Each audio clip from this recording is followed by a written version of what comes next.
Hello and welcome back to another video. My name is Robert from mobileburn, and today we'll be looking at the Xperia Z against the Nexus 4.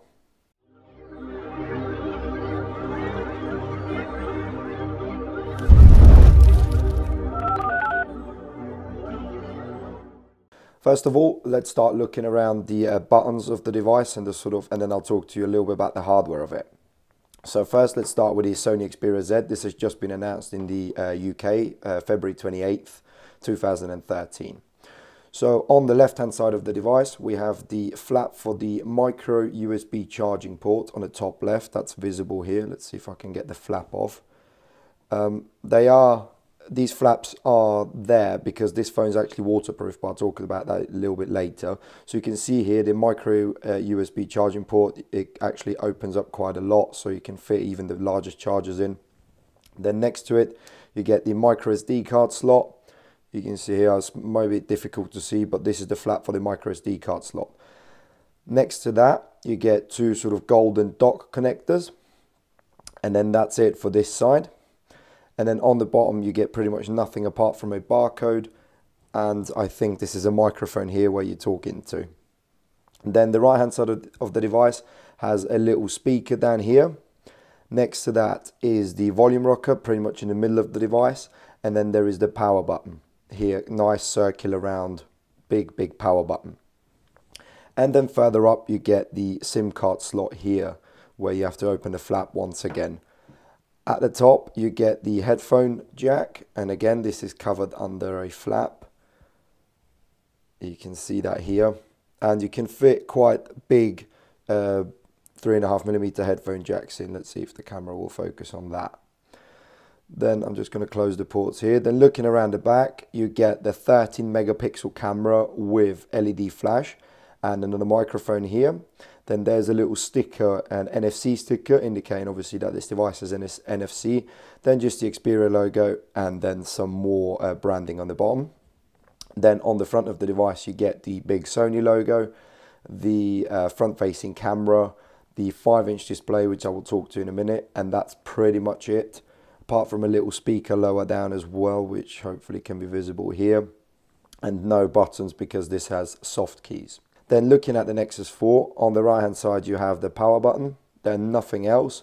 Then on the bottom you just get the micro USB port, so hopefully the charging port, hopefully that's visible there. Then on the left hand side you have the volume rocker and the SIM card slot, hopefully that's visible here, where you have to use the SIM card ejector tool. And then on the top you get the 3.5mm headphone jack and the microphone as well. Looking around the back, you get the LG logo, the Nexus logo, and then the 8 megapixel camera as well as the LED flash. And on the front, you have the front-facing camera, a speaker at the top, and then again, no buttons because this, again, just like the Xperia Z, uses soft keys. Then talking a little bit about the specs of the device, both run a Qualcomm 1.5 GHz processor and 2 GB of RAM. The GPU is also identical, which is the Adreno 320. The displays, however, are massively different. The Sony Xperia Z runs a 5-inch display, or has a 5-inch display with a full HD resolution of 1920 by 1080. And this gives it a pixel density of 441 ppi. The Nexus 4, on the other hand, runs a 1280 by 768 4.7-inch display, and this gives it a pixel density of 318 ppi. Cameras, the Xperia Z has a 13 megapixel camera capable of shooting 1080p in HDR mode, so this means high dynamic range. A 2.2 megapixel front-facing camera, which also shoots 1080p. The Nexus 4, on the other hand, has a front-facing camera which is only 1.3 megapixel and an 8 megapixel shooter around the back, which also shoots 1080p, and both videos do 30 frames a second. Batteries, staying on the Nexus 4. The Nexus 4 has a 2100 mAh battery, non-removable because this is, one sealed device. The Xperia Z continues that trend with the non-removable battery, but it has a slightly larger one of 2330 mAh. Storage on those devices, the Xperia Z comes in 16 gigabytes, and a built-in storage, and then it also, as I've shown you already, it has the expandability of a micro SD card slot and supports up to 64 gigabytes of micro SD card storage. The Nexus 4 comes only in 8 or 16 gigabyte flavors, and there is no extended storage. This is the 8 gigabytes I have here with me. The weight, the Nexus 4 weighs in at 139 grams and the Xperia Z weighs in at 146 grams. So not much of a difference here. Now talking a little bit about the radios, the Xperia Z comes with a 4G radio, has the usual 3G obviously, NFC, Bluetooth 4.0 and the standard Wi-Fi ABGN range. The Nexus 4 is exactly the same apart from the 4G radio. The Nexus 4 does not support 4G, and 4.2.2 has actually removed everything because people are talking about it having LTE and stuff like that. No, it doesn't have that anymore. It's all been removed in the latest software update. The operating systems, the Nexus 4, as I just mentioned, runs 4.2.2, the latest version, which with a few tweaks compared to the sort of earlier version of Jelly Bean. This Xperia Z runs 4.1.2, and it has sort of, it hasn't got all the features like the widgets on the lock screen and stuff like that, but I'll get to that in a minute. Now, next thing, let's have a look at the software on both devices. Now, starting off with the software on both devices, I'm going to start off with the Xperia Z and show you around all the software bits that you get. So first of all, you get presented with this lock screen, you get the clock here, and then you have either music access, or obviously now it goes off, or you have the camera. And to open either, you swipe over to either from the right to the left or from the left to the right, depending on what you want to open, or to unlock the device, you simply just swipe up and that brings up the UI. And Sony have changed the UI from the old Timescape UI, which is a slightly boring UI, people are saying, or slightly, you know, annoying like motor blur, and it's come up with a sort of a very light skin on top of Android, and you know, most of the apps have changed from, say, gallery to album and stuff like that, and also the animations have changed slightly. Then the Nexus 4, on the other hand, comes with the stock 4.2.2 UI, so there is no sort of, you know, custom user interface like, for example, the Samsung phones have the TouchWiz, or, you know, the Xperia has here. This is just stock pure Android, no sort of customizations, no custom widgets, anything like that. Anything you'd expect from sort of stock Android is on the Nexus 4. Then comparing the cameras on both devices, let's starting off with a sort of first app. This is a massive improvement on the Sony phones with a 30 megapixel camera, and I'll talk to you now what the sort of possibilities are.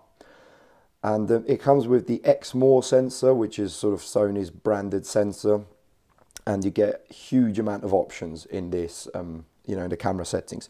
First of all, I'll talk you through the top where you can see this sort of golden icon where there's an eye, a sort of a camera, and then a plus. This is sort of auto mode. You can see it here. It's a superior auto, and basically what this means is it detects the scene you're on. So for example, if it's a night scene, it will say low light, and it'll pick the right settings so the photos don't come up blurry or anything like that.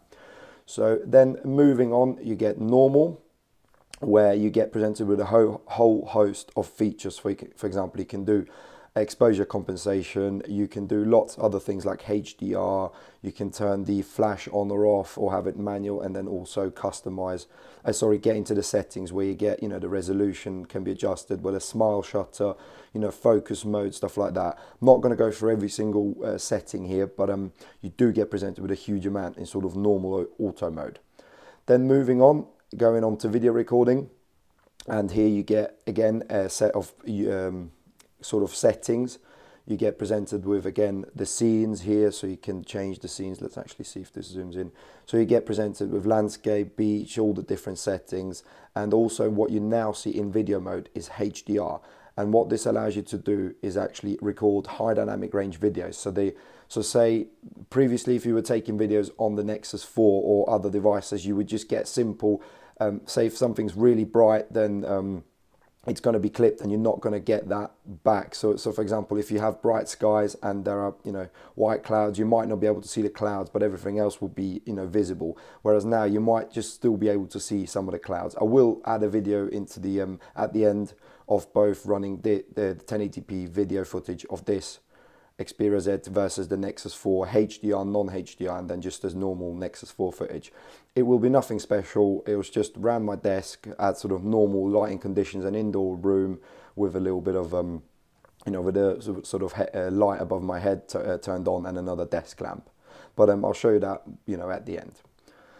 Then other features you're going to get is the burst mode, so you can take multiple pictures really quickly. So this sort of the action sequences you get, you can see the little Android here, so you can do action sequences. So for example, if you have a son or a daughter that are doing sport, you can, you know, take pictures rapidly, and it takes a, you know, rapid succession of pictures, so you get, then you can choose the best one.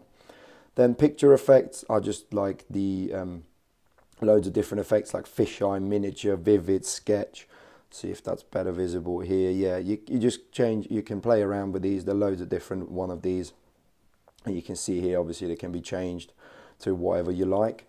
Then you get this sweet panorama, which we're used to from Sony sort of NEX cameras. You just basically have to drag the phone over and then it captures the panorama, a bit like the iPhone nowadays, where it's quite a smooth motion, or make sure it is a smooth motion, and then it sort of captures the panorama of everything you want. And then there are a few more where you get the scene selection. I'm not going to go into that because you've just seen that in the video. And then you get the front facing camera and front video, which is 1080p too. So that's the camera options. Like I said, it's a huge amount of you know, stuff and a huge amount of settings, and you know, it's a whole separate video looking at these. Now looking at the Nexus 4 camera, there aren't just as many features, but there's one feature that is superior to the Xperia Z, and that's the photosphere. So in the Nexus 4 camera, you get the basic sort of UI where you just get the button and then the touch ring where you can focus it, and this, as well as settings. So as soon as you touch the middle, you can change the settings. You can see here I've engaged the front facing camera. Yeah, then you get the panorama mode, which is the same pretty much as the Xperia Z. Video, so 1080p at 30 frames a second, and also the photosphere. And this is the big feature where you can take 360-degree panorama. So, you know, you can basically take the picture, stand in the middle of a room, you can take the picture, and then using Google software magically stitches it together. And then you can have only on the Nexus 4, you can look at it, and then you can pretend to be in the room basically. So that's a nice way of you know, implementing this, and hopefully this will come to the Xperia Z with the really good 13 megapixel camera. Then next thing, let's have a look at the keyboard. So the Nexus 4 comes with the stock Android keyboard 4.2.1 Jelly Bean, 4.2.2 Jelly Bean, sorry, and you get the standard features of obviously normal typing as you'd expect, a normal keyboard, and then you also get the swipe gestures you can see here. It does feature multilingual support. I actually have 3 languages installed. For some reason, the support's not very good. So you can see on the spacebar it changes depending on what I select. So it goes Polish, English, and German, and then you can, you know, type whatever language you're in. But for some reason, if I was to type Polish, it doesn't autocorrect it, and I don't know why. I haven't got this problem. So please leave a comment down below if you have the same problems as me. But this isn't an issue on the Xperia Z keyboard, which I'll show you now. So this is the Xperia Z keyboard, and it looks pretty much like the Android 4.2.1 keyboard. I mean, there's not much difference in terms of characters and stuff like that, but you do get multilingual support. You can see here, bottom left, it says EN. I can switch around between Polish, German, whatever I want to write. And this also has the swipe feature, so I can, you know, just like the Google Nexus 4 keyboard. Let me just show you that here quickly. So you can use that, you can see here to swipe, and obviously you get the same on the Xperia Z.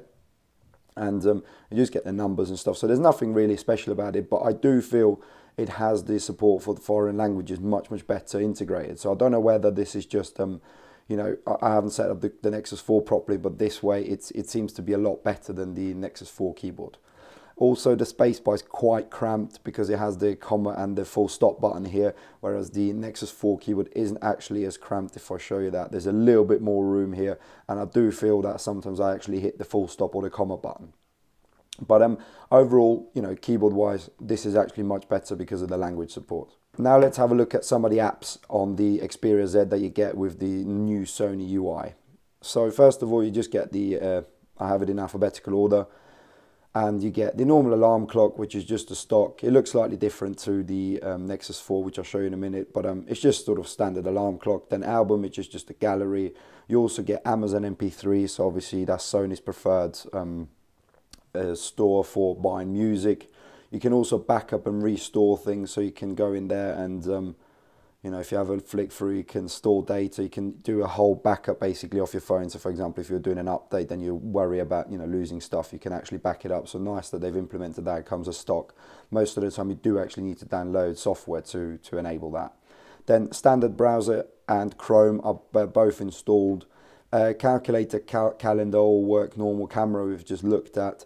Diagnostics is, you know, if you have problems with your phone, you see you get test phone facts, test results, stuff like that. So, you know, if you have problems, you can maybe send this off to a Sony, you know, center, and they might be able to help you or fix your phone for you. Then you also get File Commander, which is a file expert basically. So you can, you know, file manager, you can go through all the you know, different files you have. For example, if you have videos and stuff like that on your phone, nice. Facebook comes pre-installed as well as standard. You just need to make sure you log in. FM radio, so this sort of you know, you can use the radio, which pretty much comes standard as you'd expect. Then you get a PlayStation Store, which is, because obviously this is Sony, but this is just online. You can go online and have a look through all your PlayStation settings. Nothing special there. You get Movie Studio, which it comes standard. Movies, which is just basically the gallery again, but it opens all the movies. Music Unlimited, you can buy or download music from their Sony special store. I don't have any connection at the minute, but you can just go in there and buy all music. Then Office Suite comes pre-installed, so it's just spreadsheet editing, Word editing, that kind of stuff. All the other Google apps come pre-installed, Play Movies, Play Store, Play Books, all that kind of stuff. Settings, shortcuts included obviously. Then Smart Connect is something really nice, and basically what this does is, depending on what you plug in, you can have different settings apply. So for example, you can enable night if you plug in the charger, and that means you can, for example, start a certain application, kill a certain application if you don't want it, set the alarm for a certain time. So as soon as night starts and your charger, for example, connects, you can have it to set the alarm for 8 o'clock, for example, and you know, turn on night clock or whatever you have set up. And then obviously if you plug in headphones, it realizes that as well, and then, you know, can start your music player, for example, if that's something you like doing. So Smart Connect, really nice way of sort of organizing your life and minimizing steps rather than having to click buttons and, you know, turning your Wi-Fi on and off and stuff like that. Then Social Life is another app that you need to, it's basically just to do with your feeds, so Twitter, Facebook feed, stuff like that. Sony Car just enables big buttons for navigation, stuff like that, you can see here. So for example, if you wanted to go home, you can actually have a shortcut and have this as a car dock, and then you can, you know, it takes you straight home rather than having to fiddle around too much with this. Then next, Sony Select. Let me just agree to that. Yeah, you can log into your Facebook, and this actually just shows you all your latest apps. I'm not going to do that now, but you can see that here. Then track IDs like Shazam. So basically, if you know, if there's a song you like, you can track ID it, and it actually takes you to the Sony store if you like it to purchase it. Then Update Center is just all the latest updates. Video Unlimited allows you to watch videos on the internet and download them off the Sony Entertainment Network. So almost like Play Movies, it's just sort of a direct competitor. Then we also get Walkman, which is obviously just a music player, like music from the Play Store. So it's just another you know, music player. Wise Pilot is a sat nav, so you can use either Google Maps or Wise Pilot if that's what you prefer. And Xperia Link, last but not least, it lets you connect to the internet from your tablet or PC, so basically tethering. You can set that up using your phone as a Wi-Fi hotspot. So there's an app, but it's also available in the settings. Then also, let me show the settings quickly. You get the standard host of settings, but you also get power management, which I like. And you get something called the stamina mode, and disables mobile data when the screen is off. So as soon as you enable that, as soon as you turn your screen off, it actually turns off mobile data. So if you're not somebody who gets important email, if you're somebody, sorry, who doesn't get important emails and just, you know, sort of has the data running, you can actually extend their battery life, because data consumes a huge amount of battery. So you can actually use that if you're not sort of bothered about, you know, Facebook updates and Twitter and stuff. Then low battery mode can be enabled as well. Location-based Wi-Fi, so Wi-Fi activated automatically when in a range of a saved Wi-Fi network. So for example, if you get home and you have this turned on, as soon as it detects that that Wi-Fi network is on, within range, it actually connects to it automatically, stops you from having to turn Wi-Fi on and off constantly. And then you just get status bar information, so you get the percentage of battery here at the top. And then the rest is just some Xperia apps, so you can, screen mirroring, so you can, DLNA stuff, so you can send stuff across. So for example, if you have, pictures or whatever, videos, you can actually send that to DLNA enabled stuff. And throw settings, you can actually wirelessly, it's called throw, and what that means is you can actually shake the device and it actually beams something almost like DLNA over to whichever device you have set. So a nice feature that they've included that. And then pretty much everything else is the same. All the other stuff is exactly the same in terms of settings. You also get the quick settings here at the top, which is sound off, Bluetooth, Wi-Fi, data, and then the settings button here. And what other things you can customize in the settings are the themes. So let me just try and find that here quickly for you. So it's under the display settings here. And basically you can enable the mobile Bravia engine, which makes the colors punchier and more vibrant and more powerful. And you can do all the other display settings, but you can also change the theme. So for example, if you'd like, I don't know, if you're a girl, you can, for example, have more sort of a purpley pink color. Whereas if you're more of a boy, you can have, I don't know, the black, if that's what you prefer. And then you can change the, wallpaper on the lock screen. So nice that these features are included, that you can sort of customize the theming. So you can see here, I've got it sort of set to orange, but that can be changed to pink or whatever you like. Another thing is the multitasking, which has been not improved, but sort of added features are there. And you can see here, you get these, the normal multitasking bar, so you just swipe over to delete every sort of app that's open. But you also have these things at the bottom here, which are sort of the floating apps, and more can be installed from the Play Store if you click the plus. But for example, you can get a floating calculator. So you can, use the calculator, and then if you don't want it anymore, you can close it. So nice, they don't actually have to go into a calculator. So for example, if you're in, I don't know, the browser, or somebody sent you an email, you need to calculate something quickly, that's the way to do it. So nice that this has been included, and loads and loads more in the Play Store included in this. Now let's have a look at some of the features of the Nexus 4. And the Nexus 4 is maybe not as feature rich in terms of the UI as the Xperia Z. It doesn't come with its custom ROMs. It just comes with a standard set of ROMs, which is calendar. Google Chrome is the stock browser. Google Earth. It comes with email, Gmail, Google Plus. There isn't really anything much to talk about, because everything that you get on the Xperia Z you also get on here. So there aren't any apps that are special or anything different. Widgets wise as well, you get the sort of stock widgets, and that's really it. There isn't anything else as compared to here widgets wise. The Xperia Z does have custom widgets. The Nexus 4 has just the standard Google widgets. And speaking of widgets, let me show you how to add one. So you just see, you long press and hold, you click widgets, and then you just have to select which one you want, and it plonks it down. And there are a few different ones, like for example the tools here, that looks slightly different. So for example, if you want it, it gives you more options if you click on it, and you can have individual settings or a whole host of quick settings, and then you press and hold, drag it up, and then that's the settings on your home screen. To remove them, you just basically go down. Again, a whole host of widgets, loads of different ones, and you just go into widgets and you can swipe across, and it runs nice and fluid. So no lag here as well. Both phones actually run really nice and fluid. Multitasking works perfectly well. And then, yeah, like I said, there's just different custom widgets like the weather, for example, and stuff like that. But now let's compare both the phones in terms of display, and I'm just going to open a picture on both and let you sort of have a look at both in terms of screen real estate, and also viewing angles and vibrancy of colors. So I've opened this sort of really colorful wallpaper. You saw me have it on my screen anyway. And then this is the actual wallpaper in full. If you like it, drop me a comment down below, and I'll see if I can update the link. But you can see here, there isn't much of a difference. I mean, if I zoom right in, obviously this has a 1080p display. So the resolution is going to be much clearer. I mean, I don't know if that's visible, but there isn't as much you know, the pixels are much more visible on the Xperia Z, sorry, much less visible on the Xperia Z than on the Nexus 4. The Nexus 4 looks sort of almost like blurry compared to the Xperia Z, but obviously this is a 1080p display. I mean, this is 1 megapixel, this is 2 megapixels if you do the maths.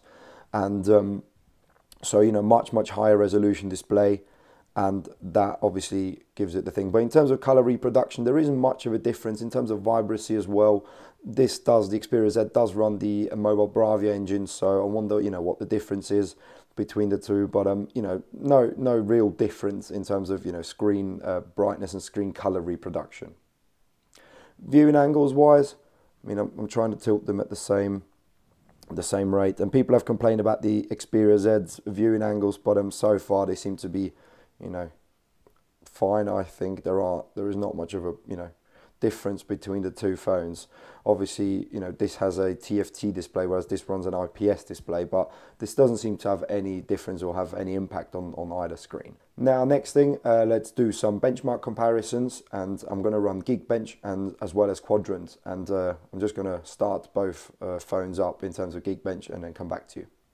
So Geekbench is open now, and I'm just going to click Run Benchmark and wait for the two to complete, and then I'll come back to you once the scores are in.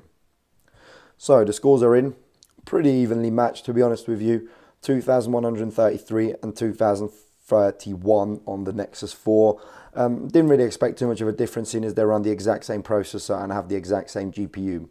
But let's have a look at Quadrant now and see what differences we're going to get in Quadrant. And I'm just going to start both again at the same time just to show you that. I'm running Quadrant. Where are we? There we go. And yeah, I'll run both again and come back to you once the scores are in. So here are the Geekbench results, and the Xperia Z scored an incredible 7,958, and comparing that to the Nexus 4, it scored a 5,031. So you can see here, totally different results using a totally different program. And I just wanted to show this because, you know, benchmarks, you know, you can take them or leave them. I don't tend to buy my phones in terms of benchmark results, you know, or based on benchmark results. But, you know, that's up to you, how you want to buy them. But I just thought I'd give you the results anyway. Now, next thing I wanted to look at is the dialers. And you might be thinking, what the hell? But I've had actually people comment saying, you know, how can you review a phone without looking at the dialers? And it's a good point. I don't really buy my phones in terms of using it for phone calls, because I most of the time, or even if I get sent a loan unit, I'm more interested in, you know, gaming, benchmarks, you know, that type of stuff. So let's have a look at the dialers on both devices, and I'll open them here. And you can see here the Xperia Z comes with this sort of white dialer, and you can type in, it actually supports T9. I'm not going to show you how T9 works at the minute, but basically it's just you type, start spelling the name using the letters, and it, you know, it starts coming up the numbers you want to dial. And the Nexus 4 comes with a stock sort of Holo looking Android 4.2.2 dialer, and T9 doesn't actually work. Yeah, T9 actually doesn't work. You can see that here. I've typed in a number and nothing starts coming up. So that's the sort of the dialers. At the top you get the contacts at the top left, and you get your phone, your start, and then groups. And then here you just have the dialer, the contacts on the far right, and then in the middle you have your log, so whoever you've dialed. Now, next thing, let's talk a little bit about the build quality. Build quality on the Xperia Z is very nice. It features a front and back made of glass.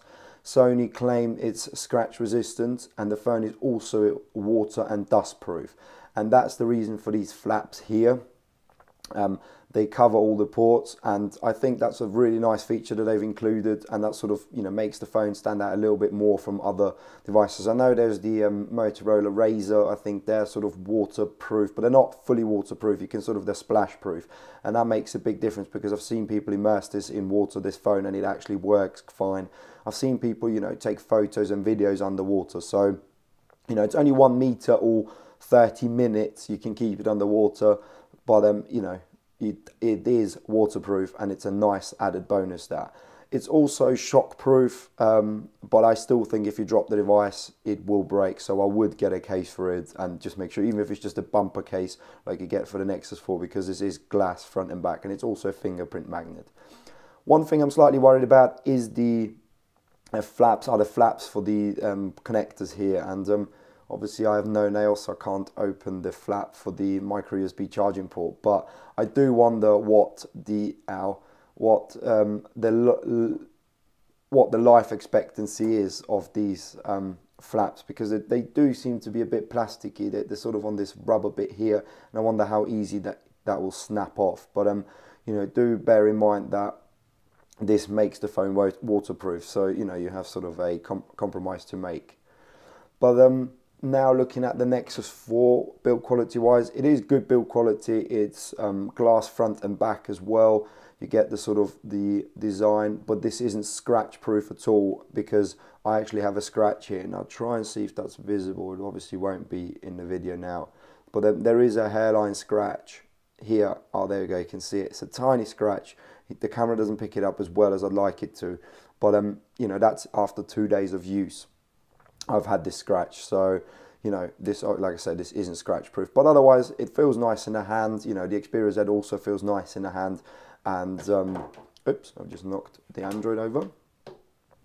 And yeah, it's not weather sealed, so don't try and immerse this in water. I mean, you can if you want to, but you know, the ports aren't covered and it will most likely break your device. Yeah, but in terms of fingerprint magnets as well, you can see both are pretty bad fingerprint magnets. I think the Xperia Z is slightly worse.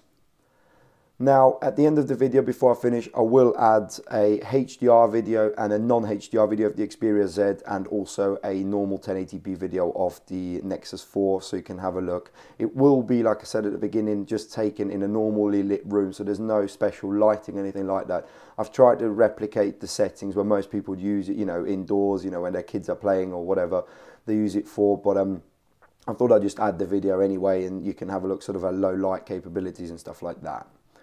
And so yeah, thank you very much for watching. I hope you enjoyed the comparison between the Xperia Z and the Nexus 4. If you have any comments, please leave them down below. I do try and come back if I can.